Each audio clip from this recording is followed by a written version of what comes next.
ಜಾತಿ ಗಣತಿಯ ದಂಗಲ್ ಕೋರ್ಟ್ ಮೆಟ್ಟಿಲೇರಿತ್ತು. ಕೋರ್ಟ್ನಲ್ಲಿ ಈಗ ಮಧ್ಯಂತರ ಆದೇಶವೂ ಕೂಡ ಬಂದಿದೆ. ಏನು ಮಧ್ಯಂತರ ಆದೇಶ ಇದೆ? ಏನಾದರೂ ತಡೆಯಾಜ್ಞೆಯನ್ನು ಕೊಟ್ಟಿದ್ದಾರಾ ಅಥವಾ ಇಲ್ವಾ? ಏನಾದರೂ ಗೈಡ್ಲೈನ್ಸನ್ನು ಸರ್ಕಾರಕ್ಕೆ ಹೊರಡಿಸಲಾಗಿದೆ ಅಥವಾ ಇಲ್ವಾ? ಅನೇಕ ರೀತಿಯಾದಂಥ ಟೀಕೆಗಳ ಮಧ್ಯೆ ಕೋರ್ಟ್ನತ್ತ ಎಲ್ಲರ ಗಮನ ಇತ್ತು. ಕೋರ್ಟ್ ಏನು ಮಾಡುತ್ತೆ, ಗಣತಿಯನ್ನು ಮುಂದುವರಿಸಕ್ಕೆ ಬಿಡುತ್ತಾ ಅಥವಾ ಸ್ಟೇ ಕೊಡುತ್ತಾ ಅಂತೇಳಿ. ಬಟ್ ಈಗಾಗಲೇ 3-4 ದಿನಗಳಿಂದಲೂ ಕೂಡ ಗಣತಿ ನಡೀತಾನೆ ಇದೆ. ಬಟ್ ಈಗ ಹೈಕೋರ್ಟ್ ಕೊಟ್ಟಂತ ಆದೇಶ ಏನಿದೆ, ರಾಜ್ಯದಲ್ಲಿ ಜಾತಿ ಗಣತಿಯ ಸಮೀಕ್ಷೆಯ ದಂಗಲೇನಿದೆ, ಜಾತಿ ಸಮೀಕ್ಷೆಗೆ ಮಧ್ಯಂತರ ತಡೆ ನೀಡಲು ಹೈಕೋರ್ಟ್ ನಿರಾಕರಿಸಿದೆ. ಹಿಂದುಳಿದ ವರ್ಗಗಳ ಆಯೋಗಕ್ಕೆ ಕೆಲ ಷರತ್ತನ್ನು ವಿಧಿಸಿದೆ ಹೈಕೋರ್ಟ್. ದತ್ತಾಂಶದ ಗೌಪ್ಯತೆ ಸಂಬಂಧ ಪ್ರಮಾಣ ಪತ್ರ ಸಲ್ಲಿಸಲು ಆಯೋಗಕ್ಕೆ ಸೂಚನೆಯನ್ನು ನೀಡಲಾಗಿದೆ. ಹೈಕೋರ್ಟ್ ವಿಭಾಗೀಯ ಪೀಠದಿಂದ ಮಧ್ಯಂತರ ಆದೇಶ ಈಗ ಹೊರಬಂದಿದೆ. ವಿಚಾರಣೆಯನ್ನ ಡಿಸೆಂಬರ್ 2ನೇ ವಾರಕ್ಕೆ ಮುಂದೂಡಿಕೆಯನ್ನ ಮಾಡಲಾಗಿರೋದು.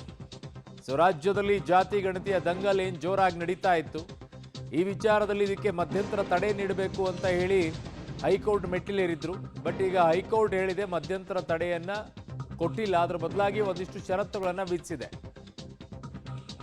ಜಾತಿ ಸಮೀಕ್ಷೆಗೆ ಮಧ್ಯಂತರ ತಡೆ ನೀಡೋಕೆ ಹೈಕೋರ್ಟ್ ನಿರಾಕರಿಸಿದೆ. ಮಧ್ಯಂತರ ತಡೆ ನೀಡಲು ನಿರಾಕರಿಸಿದೆ. ಬಹಳ ಜನರಿಗೆ ನಿರೀಕ್ಷೆ ಇದ್ದಿದ್ದೇನಂದ್ರೆ ಮಧ್ಯಂತರ ತಡೆಯನ್ನ ಕೊಟ್ಟು ಬಿಡಬಹುದು. ಕೊಡೋದಾಗಿದ್ದಿದ್ರೆ ಮೊನ್ನೆ 22ನೇ ತಾರೀಕಿಗೆ ವಿಚಾರಣೆಗೆ ಬಂದಂತ ಸಂದರ್ಭದಲ್ಲೇ ಕೊಡಬಹುದಾಗಿತ್ತು.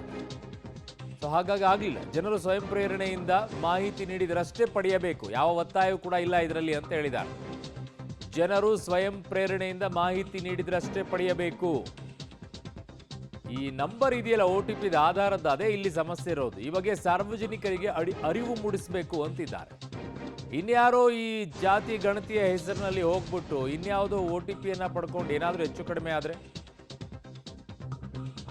ಆಯೋಗ ಹೊರತುಪಡಿಸಿ ಇನ್ಯಾರಿಗೂ ದತ್ತಾಂಶವನ್ನ ಕೊಡೋ ಹಾಗಿಲ್ಲ ಅಂತಿದ್ದಾರೆ. ದತ್ತಾಂಶವನ್ನ ಸರ್ಕಾರ ಯಾರಿಗೂ ಕೂಡ ಬಹಿರಂಗಪಡಿಸಬಾರದು. ಸರ್ಕಾರಕ್ಕೆ ಬೇಕಾಗಿರೋದೇ ಅದೇ, ಅವರಿಗಷ್ಟೇ ಸಿಕ್ಕರೆ ಸಾಕು, ಇನ್ಯಾರಿಗೂ ದತ್ತಾಂಶ ಸಿಗೋದೇ ಬೇಡ. ಅವ್ರಿಗೆ ಸಿಗಬೇಕಾಗಿರುವಂಥದ್ದೇನು, ಯಾವ್ಯಾವ ಜಾತಿಗಳು ಎಷ್ಟೆಷ್ಟಿದಾವೆ, ಏನು ಎಲ್ಲ ಲೆಕ್ಕಾಚಾರಗಳು ಹಿಂದೆಯೂ ಕೂಡ ಮಾಡಿದ್ದಾರೆ. ನನ್ನ ಸಹೋದ್ಯೋಗಿ ಈಗ ಕ್ರೈಮ್ ಬ್ಯೂರೋ ಹೆಡ್ ಆಗಿರುವಂಥ ಮುರಳೀಧರ್ ನನ್ನ ಸಂಪರ್ಕಕ್ಕೆ ಸಿಗ್ತಾ ಇದ್ದಾರೆ. ಮುರಳಿ, ಈಗ ಕೋರ್ಟ್ ಏನೆಲ್ಲ ಹೇಳಿದೆ, ಯಾವೆಲ್ಲ ಸೂಚನೆಗಳನ್ನು ನೀಡಲಾಗಿದೆ? ಅರುಣ್, ಏನಂದ್ರೆ 3 ದಿನಗಳ ಕಾಲ ಸುದೀರ್ಘವಾಗಿ ವಾದ ಪ್ರತಿವಾದ ಅಂತ ಆಲಿಸಿದಂಥ ಹೈಕೋರ್ಟ್ ಏನಿತ್ತು, ಇವತ್ತು ಒಂದು ಆದೇಶವನ್ನು ಕೊಟ್ಟಿರುವಂಥದ್ದು. ಮತ್ತೆ ಅರ್ಜಿದಾರರು ಕೊಟ್ಟಿದ್ದಂಥ ಅಂದರೆ ಮಧ್ಯಂತರ ತಡೆಯನ್ನು ಕೊಡಬೇಕು ಅಂತೇಳಿ ಕೋರಿದಂಥ ಏನು ಅರ್ಜಿ ಏನಿತ್ತು ಅದಕ್ಕೆ ಹೈಕೋರ್ಟ್ ನಕಾರವನ್ನು ಮಾಡಿರುವಂಥದ್ದು. ಅಂದರೆ ಮಧ್ಯಂತರ ತಡೆಯನ್ನು ಕೊಡಲಿಕ್ಕೆ ಯಾವುದೇ ರೀತಿಯ ಒಪ್ಪಿಗೆಯನ್ನು ಸೂಚಿಸಿಲ್ಲ. ಅದರ ಜೊತೆಗೆ ಇನ್ನೊಂದು ಪ್ರಮುಖವಾಗಿ ಹೇಳಿರುವಂಥದ್ದು, ಹಿಂದುಳಿದ ಆಯೋಗದವರೇ ಇದ್ರ ಬಗ್ಗೆ ಏನು ಸಮೀಕ್ಷೆಯನ್ನು ಮಾಡ್ತಾ ಇರುವಂಥದ್ದು. ಆ ಸಮೀಕ್ಷೆಯ ದತ್ತಾಂಶಗಳೇನಿರುತ್ತೆ, ದತ್ತಾಂಶಗಳನ್ನು ಗೌಪ್ಯತೆಯನ್ನು ಕಾಪಾಡಬೇಕು ಮತ್ತು ಅದನ್ನು ಎಲ್ಲೂ ಕೂಡ ಬಿಡುಗಡೆಯನ್ನು ಮಾಡುವಂಥದ್ದಾಗಲಿ ಅಥವಾ ಈ ಅರ್ಜಿ ಕೊನೆಗೆ ಡಿಸ್ಪೋಸಲ್ ಆಗೋ ತನಕ ಕೂಡ ಅದನ್ನು ಗೌಪ್ಯತೆಯನ್ನು ಕಾಪಾಡಬೇಕು ಅನ್ನೋದ್ರ ಬಗ್ಗೆ ಕೂಡ ಒಂದಷ್ಟು ಮಾಹಿತಿಗಳನ್ನು ಕೊಟ್ಟಿರುವಂಥದ್ದು. ಅಂದರೆ ಜನರು ಯಾರೇ ಆದರೂ ಕೂಡ, ಅಂದರೆ ಈಗ ಸಮೀಕ್ಷೆಗೆ ಬಂದಂಥ ಒಬ್ಬ ಸಮೀಕ್ಷಾಧಿಕಾರಿ ಏನಿರ್ತಾನೆ ಆತ ಬಂದು ಕೇಳಿದಂಥ ಸಂದರ್ಭದಲ್ಲಿ ಸ್ವಯಂ ಪ್ರೇರಿತವಾಗಿ ಅವರು ಸಮೀಕ್ಷೆಗೆ ಭಾಗಿಯಾಗ್ಬೋದು ಅಥವಾ ಭಾಗಿಯಾಗದೇ ಇರ್ಬೋದು.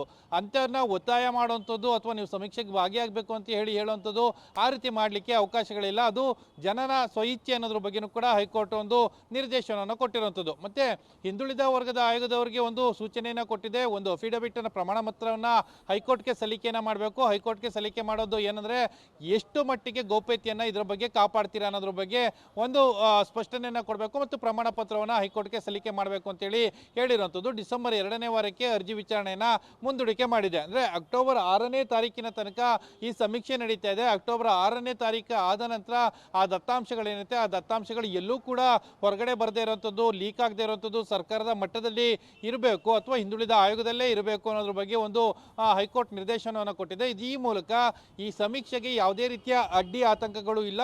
ಸಮೀಕ್ಷೆ ಅದರ ಪಾಡಿಗೆ ಅದು ನಡೆಯುತ್ತೆ. ಆದರೆ ಅರ್ಜಿಯ ಹೈಕೋರ್ಟ್ನಲ್ಲೇ ಇರುವಂಥ ಅರ್ಜಿ ಏನಿದೆ ಅದು ಡಿಸ್ಪೋಸಲ್ ಆಗೋ ತನಕನೂ ಕೂಡ ಅದನ್ನು ಮುನ್ನೆಲೆಗೆ ತರುವಂಥದ್ದಾಗಲಿ ಅಥವಾ ಅದನ್ನು ಸಬ್ಮಿಷನ್ ಅನ್ನು ಮಾಡುವಂಥದ್ದಾಗಲಿ ಅಥವಾ ಅದರ ಮಾಹಿತಿಗಳನ್ನು ಸೋರಿಕೆ ಮಾಡುವಂಥದ್ದಾಗಲಿ ಯಾವುದೂ ಕೂಡ ಆಯೋಗದವರು ಇರ್ಬೋದು ಅಥವಾ ಸರ್ಕಾರದವರು ಇರ್ಬೋದು ಯಾರು ಕೂಡ ಮಾಡಬಾರ್ದು ಅಂತೇಳಿ ಈಗ ಸೂಚನೆಯನ್ನು ಕೊಟ್ಟಿರುವಂಥದ್ದು. ಅರುಣ್.